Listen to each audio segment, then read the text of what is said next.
ओम नमो भगवते वासुदेवाय। ओम नमो भगवते वासुदेवाय। श्रीमद् भगवत गीता के दूसरे अध्याय का 22वां श्लोक। श्लोक है वासांसि जीर्णानि यथा विहाय नवानि गृह्णाति नरः प्राणिः तथा शरीराणि विहाय जीर्णाः नवानि संयाति नवानि देहि। नरानि संयाति नवानि देहि।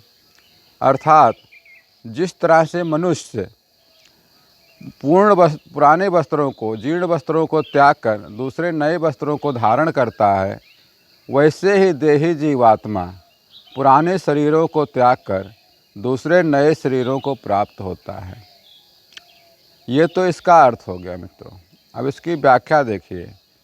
व्याख्या में भगवान कृष्ण यहाँ पर आत्मा की प्रकृति का निरंतर निरूपण करते हुए, पुनर्जन्म की अवधारणा को दोहराते हुए उसकी तुलना दैनिक क्रियाकलापों से कर रहे हैं।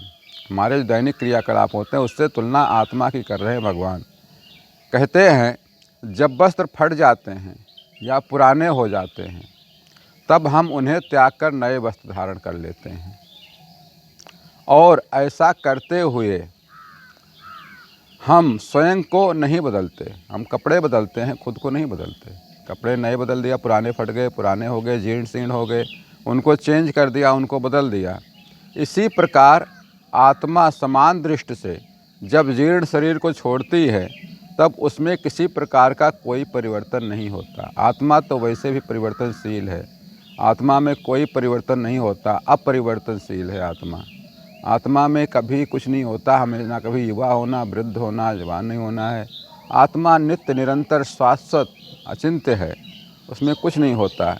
इसलिए यहाँ पर भगवान कृष्ण अर्जुन को बता रहे हैं कि अपने पितामह तथा गुरु के देहांतरण पर शोक मत करो, क्योंकि धर्म युद्ध में प्राणों को अर्पित करने वाला व्यक्ति तुरंत शारीरिक पापों से मुक्त हो जाता है और उच्च लोक को प्राप्त होता है।